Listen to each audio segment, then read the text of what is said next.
Good news! Central Americano MBBS just 34 lakhs. Columbus Central University.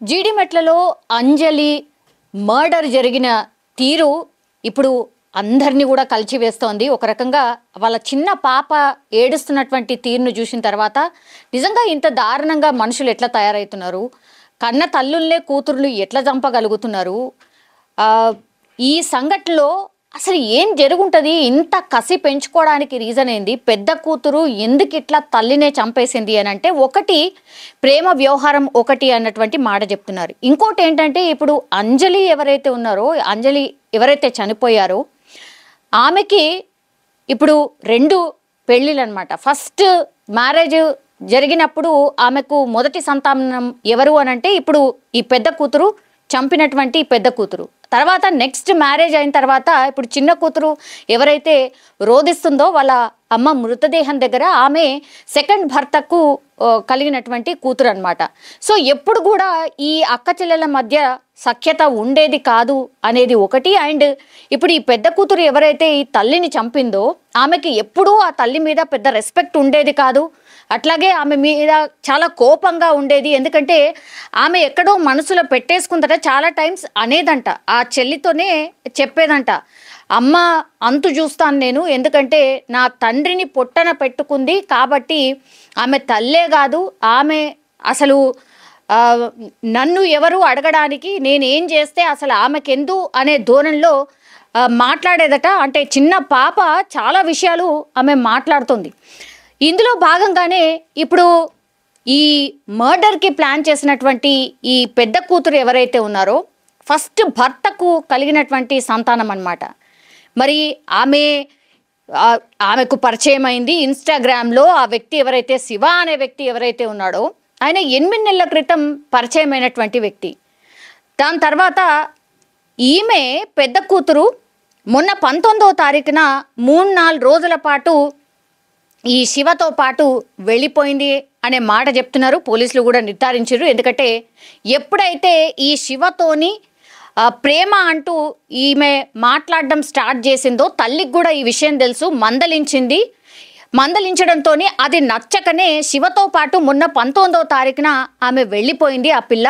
So వెంటనే తల్లి వెళ్ళి పోలీసులకు కంప్లైంట్ చేసింది. పోక్సో చట్టం కింద కేసు కూడా నమోదు చేసింది. నమోదు చేసినప్పుడు పోలీసులు ట్రేస్ అవుట్ చేసిండ్రు. ఆ తర్వాత ఆ పిల్లని తీసుకొచ్చి తల్లి దగ్గర వదిలిపెట్టిండ్రు. పోక్సో చట్టం కింద ఆ శివ మీద ఆయన మీద కేసు కూడా ఫైల్ అయింది. కానీ జస్ట్ నోటీసులు ఇచ్చి వదిలేశారు.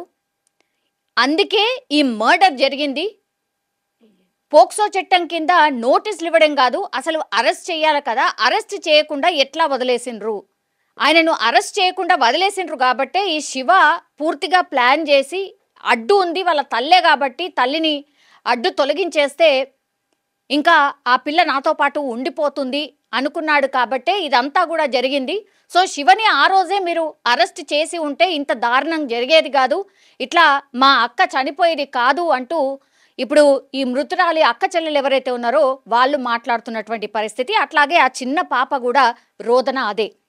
సో పోలీసుల మీద పెద్ద ఎత్తున ఆరోపణలు అయితే చేస్తున్నారు కుటుంబ సభ్యులు.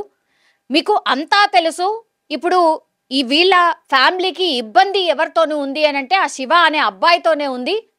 వాళ్ళ పాపని ఆయన దగ్గరికి వెళ్ళి తీసుకొచ్చి ఇంట్లో దిగబెట్టేశారు, అక్కడి వరకే చేసి ఊరుకున్నారు తప్పించి, నోటీసులు ఆ శివ అనే వ్యక్తికి ఇచ్చారు తప్పించి ఆయనను ఎందుకు అరెస్ట్ చేయలేదు అనేటువంటిది క్వశ్చన్ చేస్తున్నారు వాళ్ళ బంధువులు. సో పోలీసుల మీద పెద్ద ఎత్తున ఆరోపణలు అయితే చేస్తున్నారు. ఇంకో విషయం వెలుగులోకి వస్తుంది ఏంటి అని అంటే ఇప్పుడు ఈ పిల్లని ఎప్పుడైతే విచారణ చేసిండ్రో ఆమె శివ అనే వ్యక్తిని బెదిరించి, నువ్వు వస్తావా మా తల్లిని చంపుతావా, లేదంటే నీ పేరు రాసి నేను ఆత్మహత్య చేసుకోవాలనా, నువ్వు ఇప్పుడు ఇమ్మీడియట్గా రా అని బెదిరించినట్టుగా కూడా ఇప్పుడు విచారణలో ఈ పిల్ల చెప్పినట్టుగా కూడా ఇంకో వర్షన్ వినిపిస్తోంది. సో ఎంత దారుణం అంటే తల్లిని అడ్డు తొలగించుకోవాలి అని ఫిక్స్ అయింది కాబట్టే ఇదంతా కూడా పథకం ప్రకారం జరిగింది. ఎప్పుడైతే శివతోని పరిచయం ఏర్పడిందో అప్పుడే అనుకుంది ఖచ్చితంగా మా తల్లిని నేను చంపేసో లేకపోతే అడ్డు తొలగించుకున్న తర్వాతనే ఇది పాసిబుల్ అవుతుంది అనుకుంది. సో శివని ఒక ఆయుధంగా మలుచుకుంది. శివని ఆయుధంగా మలుచుకొనే మొత్తం ఈ పిల్లనే ఆ శివాని ట్రాప్ చేసి ఆ తర్వాత బెదిరించైనా సరే నా తల్లిని అడ్డు తొలగించుకోవాలని అనుకుంది కాబట్టి ఇదంతా చేసింది అని పోలీసుల విచారణలో చెప్పినట్టుగా కూడా వినిపిస్తోంది. సో ఈ పెద్ద కూతురు ఎవరైతే ఉన్నారో తల్లి మీద అత్యంత కోపంగా ఉంది. సో తల్లి మాట వినేది కాదు.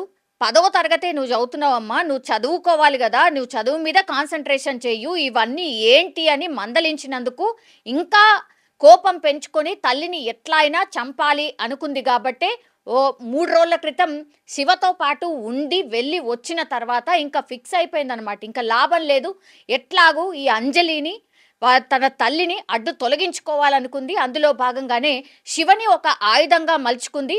అండ్ ఈ టీనేజర్స్ కూడా అత్యంత ఆవేశపరులే కాదు, మొన్న ఇప్పుడు ఆయన దగ్గర నుంచి ఈ పిల్లని తీసుకొచ్చిన తర్వాత వాళ్ళ అమ్మకు అప్పగించారు. కాబట్టి ఆ కోపంలో వీళ్ళందరూ కూడా ఉన్నట్టుగా పోలీసుల విచారణలో తేలినటువంటి పరిస్థితి. ఇప్పుడు శివ తల్లి కూడా పూర్తిగా ఈమె ఎవరైతే ఈ పెద్ద పాప ఉందో ఆర్ మర్డర్ జరిగినటువంటి తీరుని వెనకేసుకొస్తుంది. అసలు ట్విస్ట్ల మీద ట్విస్ట్లు అనమాట. అసలు శివ తల్లి నువ్వు అట్లెట్లా ఆ అమ్మాయిని ప్రేమిస్తావు, అసలు నీ ఏజ్ అయినా కాదా అని ఎవరైనా ఏ తల్లైనా మందలిస్తుంది. పూర్తిగా మర్డర్లో ఇన్వాల్వ్ అయినటువంటి కొడుకుని వెనకేసుకొస్తోంది. అట్లాగే ఈ పిల్ల ఎవరైతే అంజలిని మర్డర్ చేసిందో ఆమెను కూడా వెనకేసుకొస్తుంది. ఆమె ఒకటే చెప్తుంది, వీళ్ళు చేసింది కరెక్టే, అంజలిని చంపడం కరెక్టే, ఈ విషయాలన్నీ కూడా లోతుగా మీరు విచారణ చేస్తే ఈ పిల్లనే మీకు చెప్తుంది అన్నటువంటి మాట చెప్తోంది. మరి శివ తల్లికి ఎందుకు ఇంత కోపం అనేది అర్థం కానటువంటి అంశం. సో శివ తల్లి ఆర్ శివకు సంబంధించిన ఫ్యామిలీ అందరికీ కూడా తెలిసే ఇప్పుడు ఈ మర్డర్ అంతా ప్లాన్ జరిగిందా? ఇప్పుడు శివ వాళ్ళ తల్లిని కూడా వాళ్ళ కుటుంబాన్ని కూడా అదుపులోకి తీసుకొని విచారణ చెయ్యబోతున్నారా? ఎందుకంటే ఒక మర్డర్ ఇంత దారుణంగా కన్న తల్లిని మర్డర్ చేయడానికి ఒక వ్యక్తిని ఎవరినైతే ప్రేమించానని చెప్తోందో అతన్ని పిలిపించి, అతనే కాదు వాళ్ళ తమ్ముడు పోయిండు స్పాట్కి, ఆ తర్వాత వాళ్ళ స్నేహితుడు కూడా స్పాట్కి వెళ్ళిండు.